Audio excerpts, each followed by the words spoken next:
Welcome back, dear all. We are studying science of class 8. है ना? Today we will study about chapter 4 materials in which metals and non-metals. So we will know about what is the metals. Look here, metals जैसे ही आपको बोला, आप यहाँ पर एक definition याद रखिएगा, है ना? That element in our periodic table which donate electrons to forms chemical bond, है ना, इज नोन एज मेटल्स। आप देखिए यहाँ पर याद रखिए कि हमारे पीरियोडिक का जो भी एलिमेंट, हमारे पीरियोडिक टेबल का जो भी एलिमेंट इलेक्ट्रॉन को डोनेट करेगा, इलेक्ट्रॉन को क्या करेगा, लूज करेगा, किस लिए, केमिकल बॉन्ड बनाने के लिए, है ना, दूसरे एलिमेंट के साथ या किसी अन्य एलिमेंट के साथ केमिकल बॉन्ड बनाने के लिए, तो उसको क्या बोलेंगे, मेटल बोलेंगे, है ना। या फिर किसको बोलेंगे, जब कोई भी तत्व या एलिमेंट इलेक्ट्रॉन को डोनेट करेगा केमिकल बॉन्ड बनाने के लिए, तो उसको मेटल बोलेंगे, है ना। देखिए, metal are lustrous where non metals have no lust, है ना। तो this is the difference between metals and non metals, है ना। तो देखिए यहाँ पे मेनली आपको पढ़ना है मेटल्स एंड नॉन मेटल्स, है ना। तो मेनली आपको बता देते हैं कि मटेरियल जो होता है वो 3 टाइप का होता है, मेटल, नॉन मेटल और मेटल वाइड।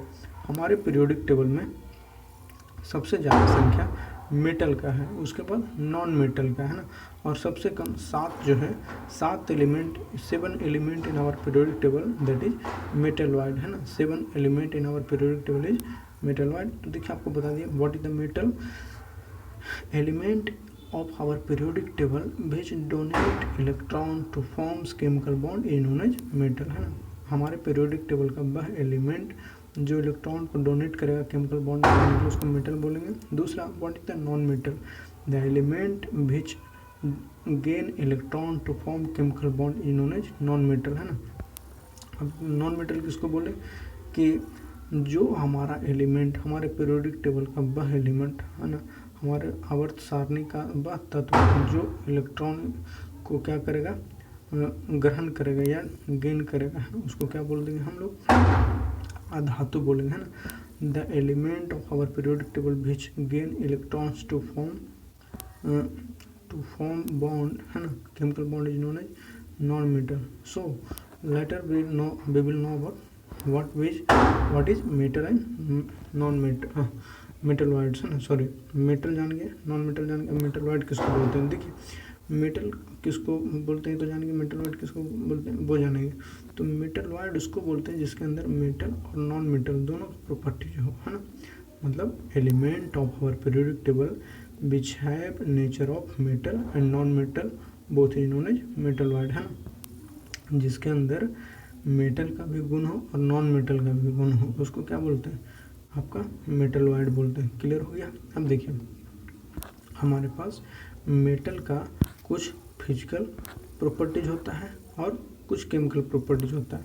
वैसे ही नॉन मेटल का भी कुछ फिजिकल प्रॉपर्टीज होता है और कुछ केमिकल प्रॉपर्टीज होता है। तो हम लोग उस प्रॉपर्टीज के बारे में देखते हैं।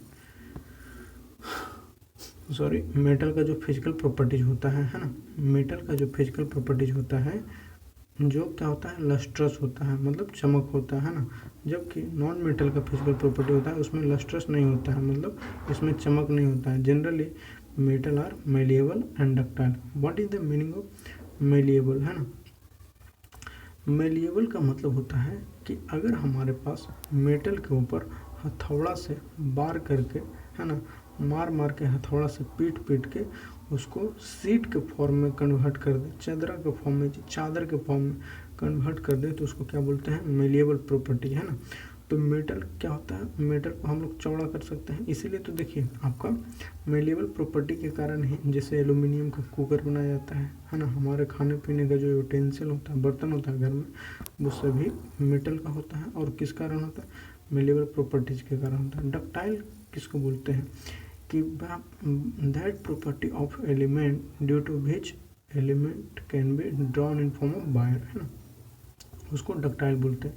कि हमारे अगर एलिमेंट का वह गुण जिसके कारण क्या बोलते हैं, उसको तार खींच के बनाया जा सकता है ना। तो देखिए, सबसे लंबा तार जो बनाया जा सकता है वो सोना का बनाया जा सकता है, गोल्ड है ना। Gold is the most ductile metal in our periodic table, है ना।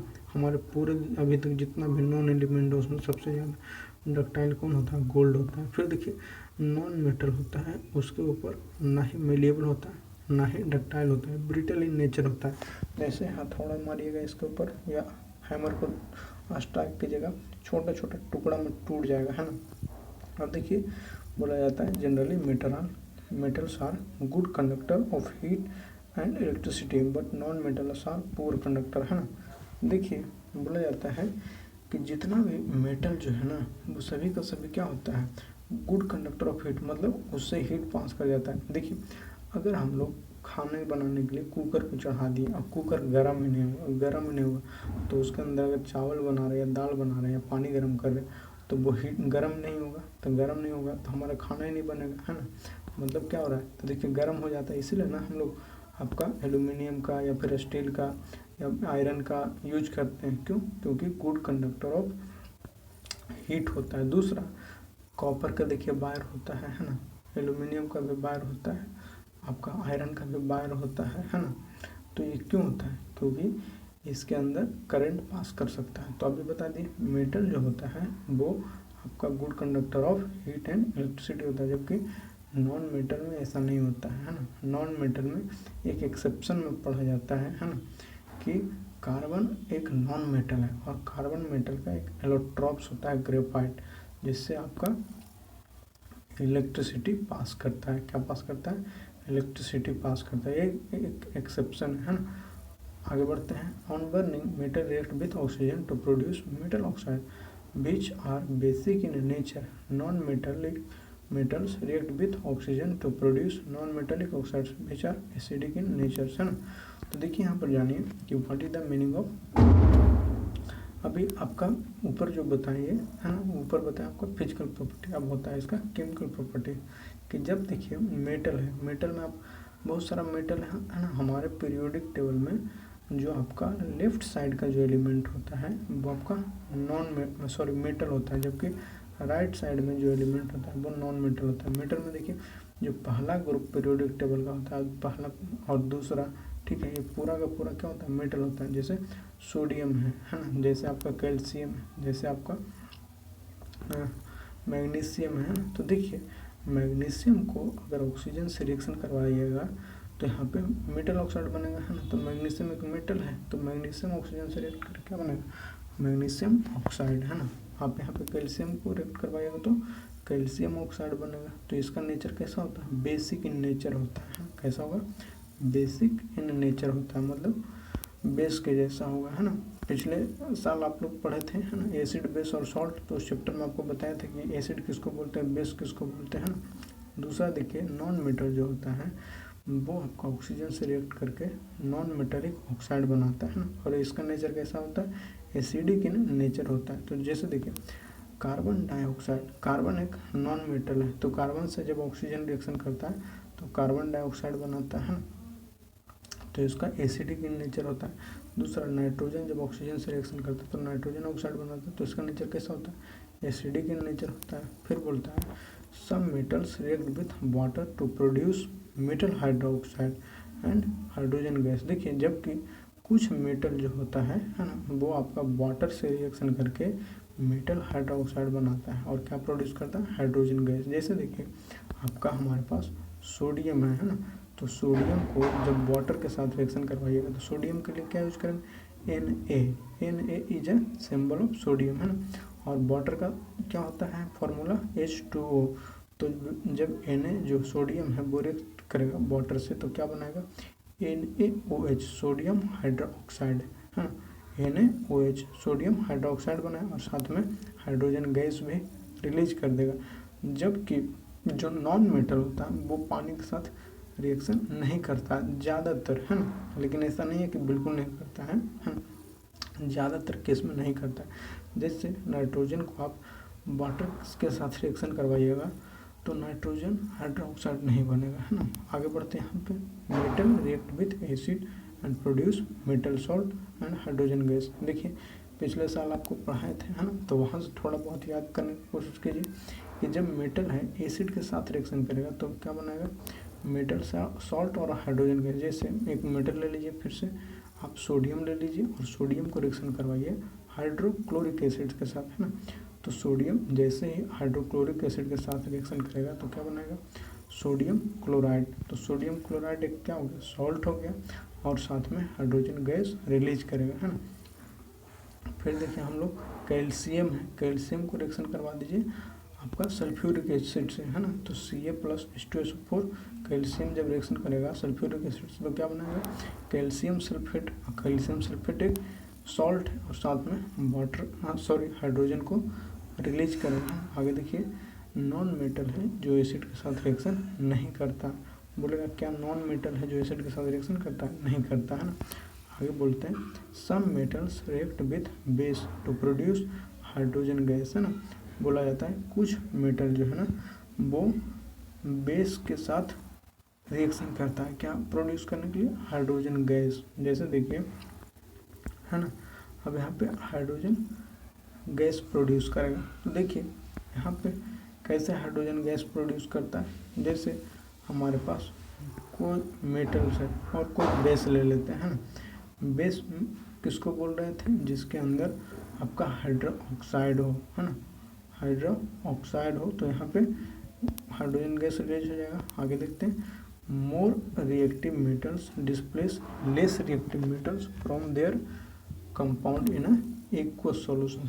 हमेशा याद रखिए बोला जाता है कि जो एलिमेंट आपका ज़्यादा रिएक्टिव होगा, है ना, वो लो रिएक्टिव मेटल को क्या करेगा, डिस्प्लेस कर देगा। लेकिन कौन सा सॉल्यूशन में, एक्वस या मोल्टेन, है ना। मतलब हमेशा समझिए लिक्विड के फॉर्म में जब रहेगा तब, है ना। लिक्विड, एक्वस या मोल्टेन का मतलब आप क्या समझिए, लिक्विड स्टेट में, है ना। तो लिक्विड स्टेट में जो ज़्यादा रिएक्टिव मेटल होगा वो कम रिएक्टिव मेटल को क्या करेगा, डिस्प्लेस कर देगा। एग्जाम्पल कैसे समझते हैं, देखिए जैसे इसका है कैल्शियम है ना, पोटेशियम है ना। पोटेशियम के बाद सोडियम होता है, पोटेशियम, सोडियम, कैल्शियम, मैग्नीशियम, ये चार जो है टॉप रिएक्टिव मेटल है ना। टॉप हाईली रिएक्टिव मेटल मतलब आप समझिए। तो सबसे ज़्यादा किसका रिएक्शन रिएक्टिव होता है, हाईली रिएक्टिव आपका ये होता है पोटेशियम होता है, उससे कम होता है सोडियम, उससे कम होता है आपका कैल्शियम, कैल्शियम से कम होता है मैग्नीशियम, है ना।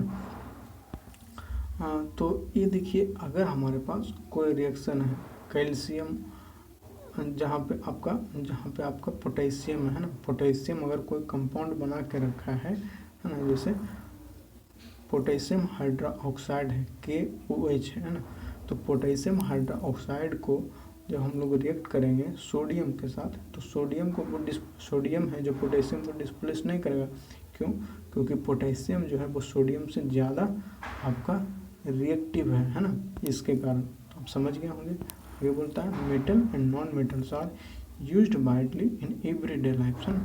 तो बोला जाता है मेटल और नॉन मेटल है ना जो बहुत ही ज़्यादा यूज्ड होता है हमारे लाइफ में। तो आप बताइए यहाँ पर व्हाट इज द, कमेंट में आप यहाँ पर बताइए व्हाट इज द मेटल, है ना, what is non metal, metal क्या है, नॉन मेटल क्या है ना, and what is the metal vibes. ठीक है, आप यहाँ पे देखिए मेटल को आपको दो एग्जांपल दे देते हैं। जैसे मेटल में हमारे पास हो गया कैल्शियम, सोडियम, पोटेशियम, है ना, रुबिडियम, सीजियम, फ्रांसियम, ये सभी क्या है आपका मेटल है। जबकि नॉन मेटल में है ऑक्सीजन, सल्फर, फॉस्फोरस, नाइट्रोजन, है ना, क्लोरीन, ब्रोमीन, आयोडीन, है ना। Bromine is the only non metal which found in liquid state, है ना, इंपॉर्टेंट है, इसको मार्क कर लीजिएगा।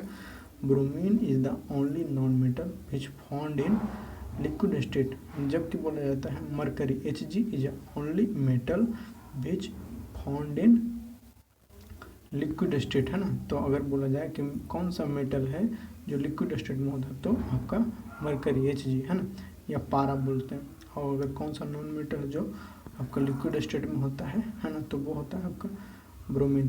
कितने डिग्री पे, तो रूम टेम्परेचर, इंडिया में रूम टेम्परेचर के लिए 25 डिग्री यूज करते हैं, 25 डिग्री सेल्सियस, है ना। तो इस पर ये दोनों एलिमेंट है जो लिक्विड स्टेट में होता है। तीसरा बताइए व्हाट इज द मेटलॉइड।